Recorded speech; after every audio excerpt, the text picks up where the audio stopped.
Hello everyone, welcome back to Skyway learning hub. और आज हम स्टार्ट करने जा रहे हैं बीए बीएससी मैथमेटिक्स वाले स्टूडेंट्स के लिए एक बहुत ही इंपॉर्टेंट सीरीज जिसका नाम है टॉप 20 एमसीक्यू सीरीज। ठीक है, तो टॉप 20 एमसीक्यू सीरीज के अंदर हम चैप्टर वाइज जो भी आपके most important MCQ type questions होंगे उनको 1 बाय 1 चैप्टर वाइज हम डिस्कस करने वाले हैं और साथ ही साथ टॉपिक वाइज भी। ठीक है, तो हम ये सीरीज सबसे पहले बीएससी 4th सेमेस्टर वाले स्टूडेंट्स के लिए स्टार्ट कर रहे हैं, जिसके अंदर पार्ट नंबर 1 वीडियो होने वाला है और आज का हमारा टॉपिक है पार्शियल डिफरेंशियल इक्वेशंस। ठीक है, तो सारी यूनिवर्सिटीज में सेमेस्टर वाइज यहाँ पर सिलेबस डिफरेंट हो सकता है। यहाँ पर जो बेसिकली हम जिस यूनिवर्सिटी के लिए यहाँ पर डिस्कस कर रहे हैं वो है MJPRU यूनिवर्सिटी, और जितनी भी अदर यूनिवर्सिटीज हैं उन सब सारी यूनिवर्सिटीज में ये टॉपिक पूछा जाता है। तो आप किसी भी यूनिवर्सिटी के स्टूडेंट हैं, आप सभी स्टूडेंट्स के लिए पार्शियल डिफरेंशियल इक्वेशंस के जो क्वेश्चंस हैं वो इंपॉर्टेंट रहने वाले हैं, या फिर आप किसी भी कॉम्पिटिटिव एग्जाम देने जा रहे हैं तब भी आपके लिए बहुत ही इंपॉर्टेंट क्वेश्चन होने वाले हैं। अगर आप यूनिवर्सिटी का एग्जाम भी दे रहे हैं तो उसके बेसिस पे भी आपके जो PD के क्वेश्चन हैं बहुत ही अति आवश्यक है कि आप इन क्वेश्चंस को यहाँ पर देखें और उनका सोल्यूशन कैसे निकल के आ रहा है, जिससे आपके कंसेप्ट्स और बेसिक्स और अच्छे से क्लियर हो जाएंगे। ठीक है, तो मेरी आप सभी लोगों से रिक्वेस्ट है, अगर आप लोगों ने अभी तक हमारा चैनल सब्सक्राइब नहीं किया है तो प्लीज़ एक बार चैनल को सब्सक्राइब कर लीजिए और अधिक से अधिक अपने फ्रेंड्स और क्लासमेट्स में भी अधिक से अधिक जरूर शेयर कर दीजिए और बेल आइकन को प्रेस करना बिल्कुल भी मत भूलिएगा, ताकि आपको आने वाले हमारे सारे लेटेस्ट वीडियोज़ लेक्चर्स की नोटिफिकेशन आपको आपके फोन पे मिलती रहे। ठीक है, तो चलिए शुभारंभ करने जा रहे हैं PDE, और BSc 4th सेमेस्टर के अंदर आपका जो पार्ट 1 की बुक है वो है डिफरेंशियल इक्वेशंस। तो डिफरेंशियल इक्वेशंस में सबसे पहले हम यहाँ पर PD के जो मोस्ट इंपॉर्टेंट क्वेश्चंस हैं उनको डिस्कस करेंगे 1 बाय 1। ठीक है, तो यहाँ पर चलिए रीड आउट करते हैं क्वेश्चन नंबर 1। क्वेश्चन नंबर 1 में आपसे पूछा गया है a partial differential equation which contains at least any one of the terms RST then its order is. अब आपको पता होना चाहिए ये RST का मतलब क्या होता है। पार्शियल डिफरेंशियल इक्वेशन अगर आप पढ़ रहे हैं, अगर आपको स्मॉल p, ठीक है, small q, small r, small s और स्मॉल t, इनका अगर मीनिंग नहीं पता है इट मीन्स आपने PD को सीरियसली पढ़ा ही नहीं है। ठीक है, तो PQRST आपको पता होगा पार्शियल डेरिवेटिव्स होते हैं, स्टैंडर्ड रिप्रेजेंटेशन होता है, जहाँ पर आपके पास R क्या होता है आपको पता होना चाहिए, del 2z over del x square होता है, सेकंड ऑर्डर पार्शियल डेरिवेटिव होता है। इसी तरीके से S जो होता है हमारे पास y के यहाँ पे del 2z over del x del y होता है, और जो t होता है वो t क्या होता है del 2z over del y square. ठीक है, तो RST ये तीनों हमारे पास सेकंड ऑर्डर पार्शियल डेरिवेटिव्स होते हैं। अब क्वेश्चन में आपको बहुत ही क्लियरली बोला गया है अगर किसी भी PD के अंदर RST इन तीनों में कम से कम एक भी टर्म यहाँ पर दिख रहा है, ठीक है, तब उस केस में उस PD का ऑर्डर क्या होगा। अब आपको पता है हमारे पास कोई भी PD है, उस PD के अंदर हाईएस्ट ऑर्डर पार्शियल डेरिवेटिव जो होता है वही हमारे पास उस गिवन PD का ऑर्डर होता है। तो अगर कोई भी हमारे पास PD सपोजेट इस टाइप से दे रखी है, capital P plus capital Q plus हमारे पास यहाँ पर दे रखा है फंक्शन, थोड़ा मैं यहाँ पे इरेज कर रहा हूँ जिससे आपको बहुत अच्छे से समझ में आए। ये हो जाएगा function of x y z और साथ ही साथ सपोजेट RST, इनके भी फंक्शंस प्रेजेंट हैं इज इक्वल टू 0। ठीक है, तब इस केस में यहाँ पर इसका ऑर्डर क्या होगा। अब आपको दिख रहा है एक तो स्मॉल p भी आ रहा है जो कि del z over del x है, स्मॉल q आ रहा है del z over del y first order partial derivative है, और साथ ही साथ फंक्शन ऑफ RST भी आ रहा है, यानी कि कम से कम R और ST में एक भी टर्म अगर हमको दिख रहा है और PQ हो या फिर ना हो उससे कोई फर्क नहीं पड़ता है, तो हाईएस्ट ऑर्डर यहाँ पर पार्शियल डेरिवेटिव RST जो कि सेकेंड ऑर्डर पार्शियल डेरिवेटिव है, इसलिए हमारे पास जो गिवन PD होगी उसका भी ऑर्डर हमारे पास कितना होगा 2 होगा। ठीक है, तो इस क्वेश्चन में इंफॉर्मेशन जो आपके पास मिसिंग थी वो मैंने यहाँ पे लिख दी। इस टाइप की पार्शियल डिफरेंशियल होगी जहाँ पर एटलीस्ट RST में कोई भी एक टर्म अगर दिख जाए फंक्शन ऑफ XYZ RST में, तो हमारे पास उस गिवन PD का ऑर्डर कितना होता है 2 होता है। ठीक है, तो ये था हमारा क्वेश्चन नंबर 1। फिर इसके बाद चलते हैं क्वेश्चन नंबर 2। क्वेश्चन नंबर 2 में पूछा गया है द ऑर्डर ऑफ PDE। यहाँ पर भी आपके पास एक पार्शियल डिफरेंशियल इक्वेशन है जो कि function of XYZ PQ is equal to 0। तो यहाँ पर ऑर्डर पूछा गया है, तो यहाँ पर केवल और केवल P और Q के ही टर्म दिख रहे हैं, केवल और P स्मॉल q इन दो के ही टर्म्स दिख रहे हैं। तो जब भी किसी भी पीडी के अंदर मैंने बताया है अगर स्मॉल p स्मॉल q के ही टर्म दिखते हैं तब उस केस में हमारे पास जो ऑर्डर होता है वो फर्स्ट ऑर्डर की पीडी ही होती है, तब इस केस में इसका ऑर्डर क्या हो जाएगा 1 हो जाएगा। अच्छा, मैं आपको एक इन्फॉर्मेशन देना चाहता हूँ, अगर आप हमारे चैनल पे नए हैं, ठीक है, तो पाठक क्लासेस एक ऐप है, प्ले स्टोर पे जाइएगा, सर्च कीजिए, प्ले स्टोर पे डाउनलोड कर लीजिए। तो वहाँ पे मेरा जो डिफरेंशियल इक्वेशन और मैकेनिक्स का कोर्स है वो लॉन्च हो गया, ठीक है। तो वहाँ पे मैं मैकेनिक्स और डिफरेंशियल इक्वेशंस के चैप्टर सारे चैप्टर्स को डिटेल्ड में पढ़ा रहा हूँ और साथ ही साथ एमसीक्यू टाइप क्वेश्चंस भी आपको पाठक क्लासेस की ऐप पे कोर्स के अंदर देखने को मिल जाएंगे। तो आप पाठक क्लासेस की ऐप को डाउनलोड करके अगर आपको इंटरेस्ट है कि आप पूरा कोर्स डिटेल में पढ़ना चाहते हैं तब जा करके आप वहाँ से डाउनलोड करके कोर्स परचेज करने के बाद आपको वहाँ से सारे लेक्चर्स प्रोवाइड हो जाएंगे, ठीक है। तो चलिए स्टार्ट करते हैं, क्वेश्चन नंबर 3 की तरफ बढ़ते हैं। क्वेश्चन नंबर 1 और 2 यहाँ पर कंप्लीट हो चुका है, क्वेश्चन नंबर 3 पे चलेंगे और क्वेश्चन नंबर 3 में आपके पास क्या है और क्या क्वेश्चन में पूछा गया है उसको देखेंगे। तो क्वेश्चन नंबर 3 में आपके पास पूछा गया है which of the following PDE is quasi linear. आपके पास पूछा है कि यहाँ पर 4 ऑप्शन हैं, 4 ऑप्शन में पता करना है कि आपके पास कॉसी लीनियर PDE कौन सी है, ठीक है। 4th ऑप्शन तो नन ऑफ दीज ही है, तो बेसिकली 3 ऑप्शन आपको चेक करने हैं। तो फर्स्ट ऑप्शन की बात करें कैपिटल P फिर capital Q small q is equal to function of XYZ plus function of PQ, ठीक है।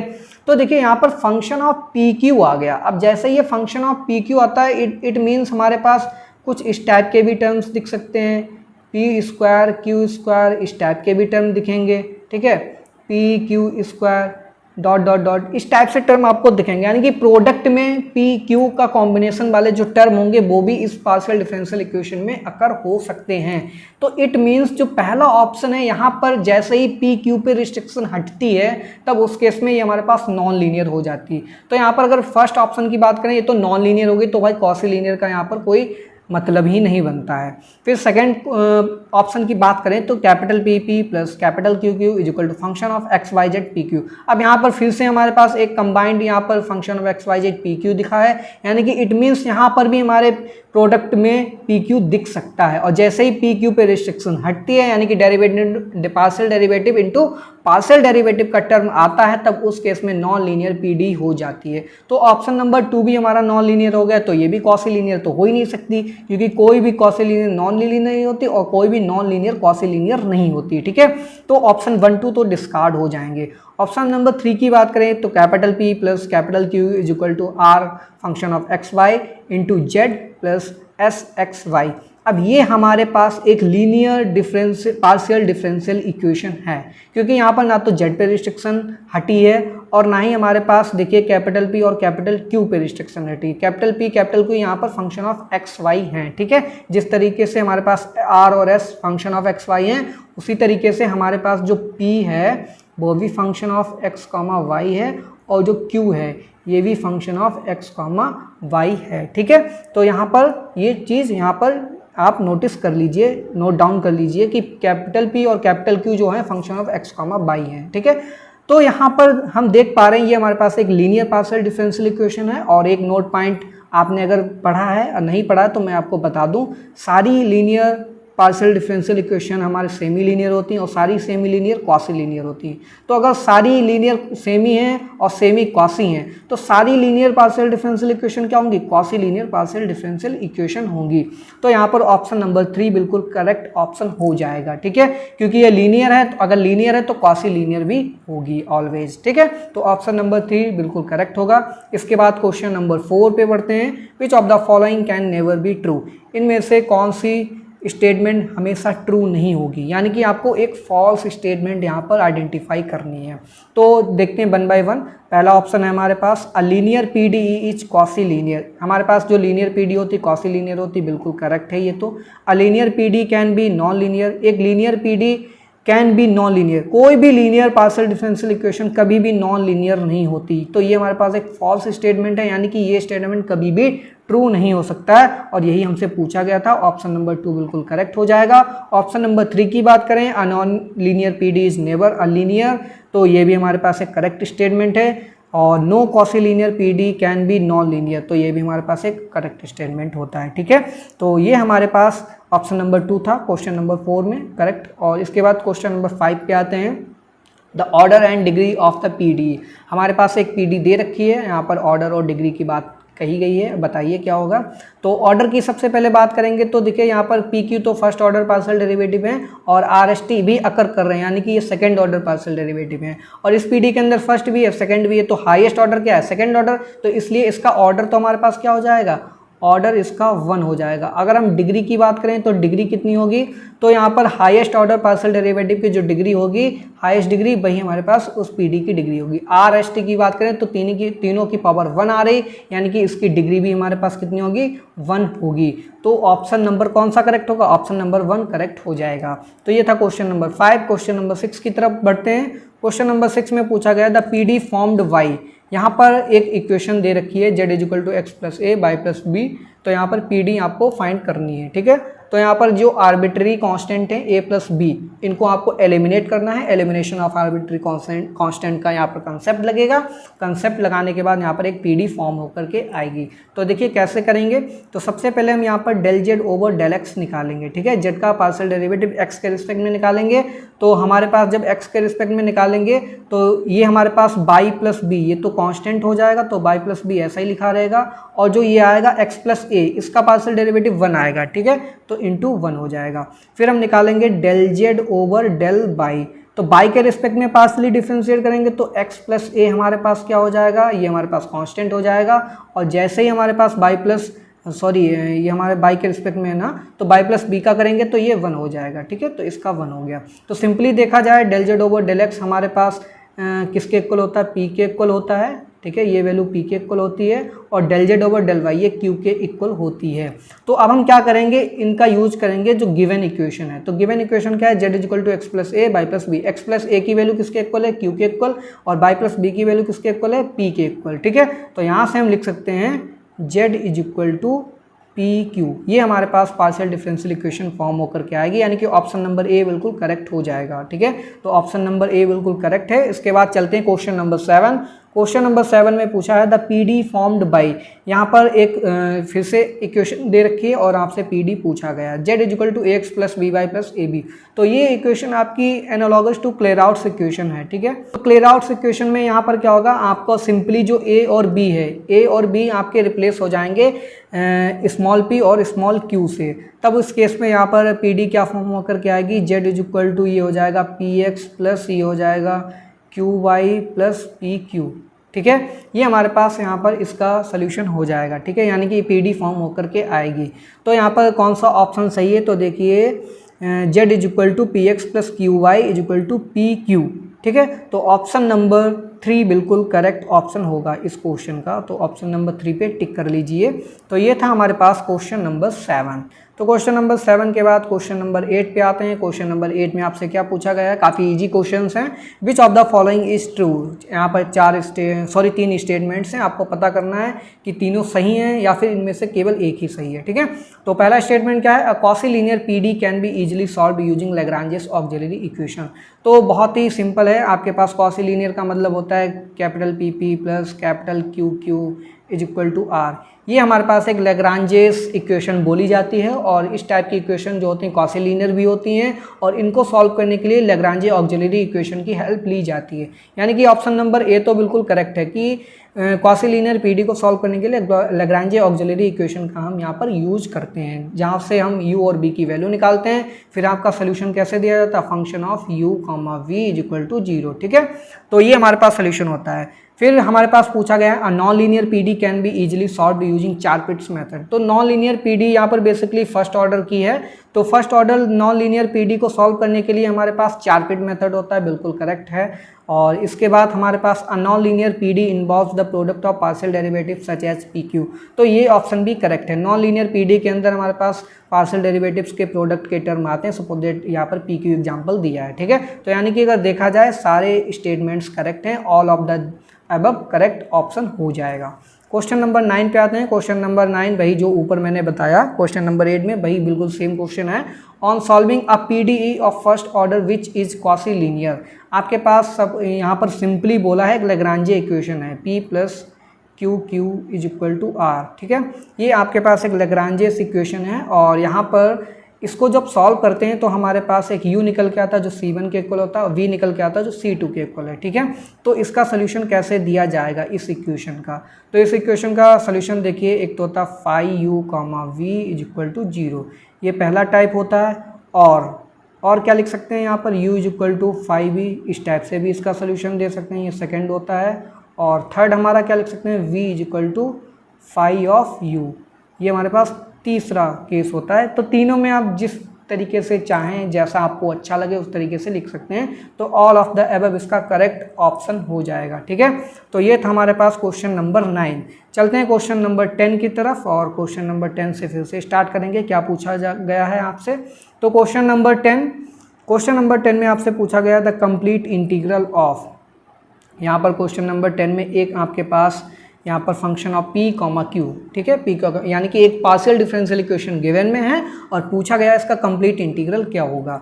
तो मैं आपको बता दूं, ये function of p q is equal to 0, ये आपके पास स्टैंडर्ड फॉर्म होती है, स्टैंडर्ड फॉर्म 1, और स्टैंडर्ड फॉर्म 1 में जो सोल्यूशन दिया जाता है हम क्या करते हैं, p क्यू को रिप्लेस कर देते हैं a कॉमा b से इज इक्वल टू 0, और फाइनली हमारे पास सोल्यूशन कैसे दिया जाता है, z इज इक्वल टू, यहाँ पर सोल्यूशन दिया जाता है ax plus b y plus constant of integration c। ठीक है, तो इस टाइप से यहाँ पर सोल्यूशन इसका दिया जाता है। तो कंप्लीट इंटीग्रल हमारे पास क्या होगा इसका, z equal to x plus b y plus c.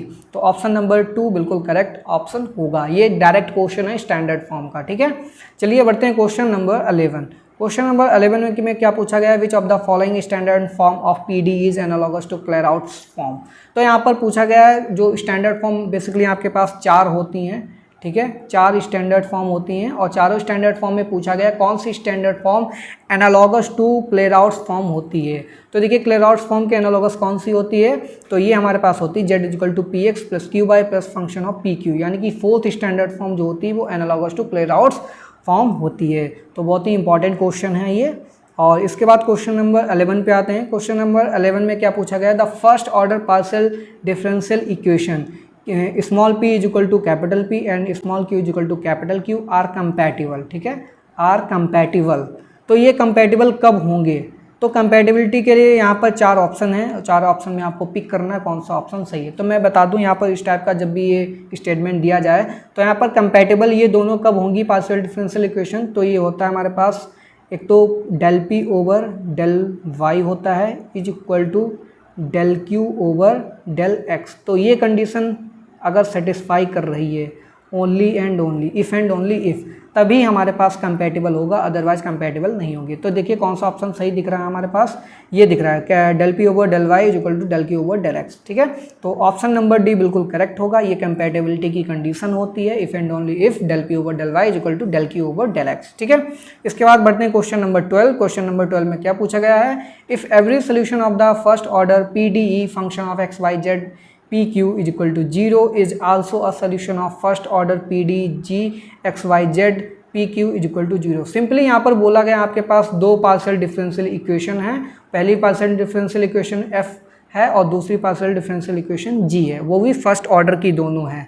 तो जो यहाँ पर F का सोल्यूशन है वही हमारे पास किसका सोल्यूशन है, G का भी सोल्यूशन, यानी कि F और G दोनों के सोल्यूशन सेम हैं। तब उस केस में F और G को क्या बोला जाएगा, तो उस केस में जब भी हमारे पास दोनों ही पार्शियल डिफरेंशियल इक्वेशन का जो सोल्यूशन है सेम निकल के आता है सारे सोल्यूशंस, तब उस केस में F और G को हम कंपैटिबल बोलते हैं। ठीक है, तो F and G are compatible. तो हमारे पास ऑप्शन नंबर फर्स्ट बिल्कुल करेक्ट होगा।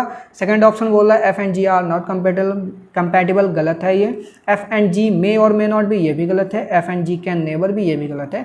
हमारे पास F और G हमेशा कंपैटिबल होंगे। ठीक है, तो क्वेश्चन नंबर 13 पे आते हैं। The PDE R is equal to S। अब हमारे पास ये second order partial differential equation यहाँ पर स्टार्ट हो गई है और यहाँ से क्वेश्चन स्टार्ट होते हैं nature of partial differential equation of second order. ठीक है, तो यहाँ पर नेचर की बात कर लेते हैं। सबसे पहले मैं स्टैंडर्ड फॉर्म लिख दूँ, आपके पास स्टैंडर्ड फॉर्म क्या होती है हमारे पास, ये होता है AR plus BS plus CT ठीक है, प्लस फंक्शन ऑफ हमारे पास x होगा, y भी होगा, z भी होगा, p भी होगा और q भी होगा, ठीक है, इन सब का फंक्शन होगा इज इक्वल टू हमारे पास क्या होगा 0।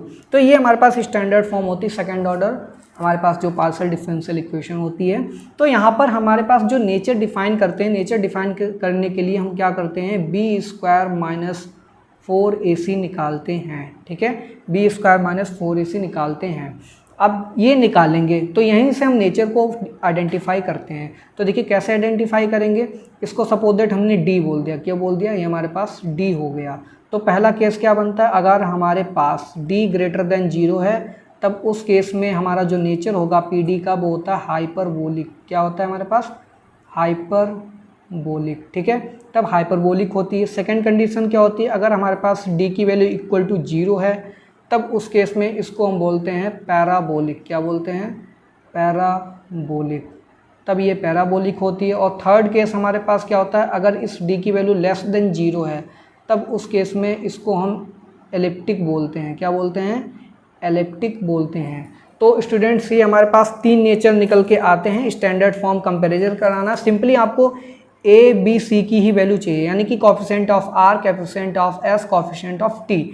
आर एस टी के कॉफिशिएंट ए बी सी की वैल्यू निकालिए, फिर आपको बी स्क्वायर माइनस 4ac की वैल्यू निकालनी होती है, और बी स्क्वायर माइनस 4ac की वैल्यू निकालने के बाद यहाँ पर देखते हैं जो निकल के आई वैल्यू वो हमारे पास ग्रेटर देन 0 है तो हाइपरबोलिक है, इज इक्वल टू 0 है तो पैराबोलिक है, और लेस देन 0 है तो एलिप्टिक है, ठीक है। तो हम अब सारे क्वेश्चंस में यही ट्राई करेंगे और बताएंगे नेचर क्या है।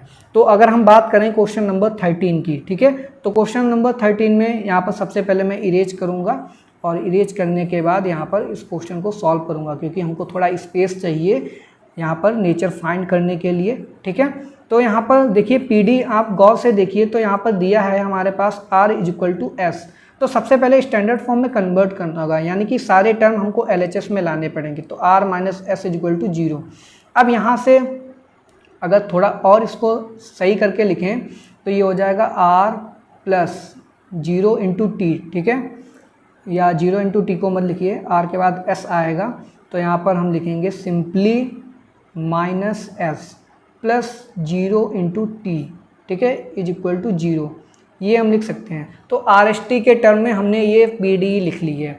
अब यहाँ से ए बी सी की वैल्यू को निकाल लीजिए। तो अगर ए की बात करेंगे तो आर का कॉफिशिएंट हमारे पास 1 है, बी की बात करेंगे तो एस का कॉफिशिएंट -1 है, ठीक है, और अगर हम सी की बात करेंगे तो टी का कॉफिशिएंट 0 है, ठीक है। ए बी सी की वैल्यू निकल के आ गई। अब हम यहाँ से निकाल लेंगे बी स्क्वायर माइनस 4ac। तो बी स्क्वायर माइनस 4ac क्या होगा, बी स्क्वायर यानी कि 1 हो जाएगा माइनस 4ac। तो a इंटू सी जैसे ही करेंगे, c हमारे पास 0 तो यहाँ पर 0 ही हो जाएगा, तो सिंपली 1 बचेगा, और ये होता है हमारे पास ग्रेटर देन 0, यानी कि बी स्क्वायर माइनस 4ac की वैल्यू ग्रेटर देन 0 है, यानी कि इसका नेचर क्या हो जाएगा, हाइपरबोलिक हो जाएगा। तो ऑप्शन नंबर ए यानी कि फर्स्ट ऑप्शन करेक्ट हो जाएगा। फिर इसके बाद क्वेश्चन नंबर 14, इसमें भी नेचर पूछा गया है, और सबसे पहले हमारा काम क्या है, स्टैंडर्ड फॉर्म में। तो ये हो जाएगा r minus t is equal to 0, ठीक है। तो यहाँ से हम क्या करेंगे, ए बी सी की वैल्यू को फाइंड करेंगे, ठीक है। तो यहाँ से लिखिए it implies a is equal to, a क्या होता है, r का कॉफिशिएंट 1 है, b इज इक्वल टू क्या होगा, r के बाद क्या आता है s, जो कि s यहाँ पर है नहीं तो यहाँ पर इसका कॉफिशिएंट 0 हो जाएगा, और फिर c क्या होता है, t का कॉफिशिएंट, तो t का कॉफिशिएंट -1 हो गया। अब हम निकालेंगे यहाँ पर बी स्क्वायर माइनस 4ac, ठीक है।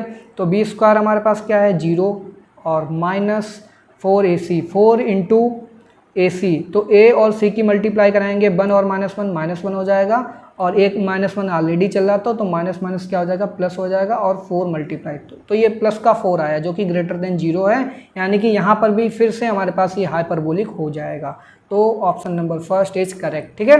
तो क्वेश्चन नंबर 14, क्वेश्चन नंबर 15 पे आते हैं। क्वेश्चन नंबर 15 को सबसे पहले स्टैंडर्ड में बदलेंगे, तो ये हो जाएगा यहाँ पर लिखिए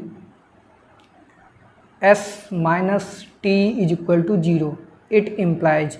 तो यहाँ पर हम क्या करेंगे, a हमारे पास क्या होता है, r का कॉफिशिएंट जो कि 0 है, और फिर हमारे पास क्या निकालेंगे, b हमारे पास क्या होता है, s का कॉफिशिएंट जो कि 1 है, और c हमारे पास क्या होता है, r s t हमारे पास -1 है, ठीक है। अब हम यहाँ से फिर से बी स्क्वायर माइनस 4ac की वैल्यू निकालेंगे।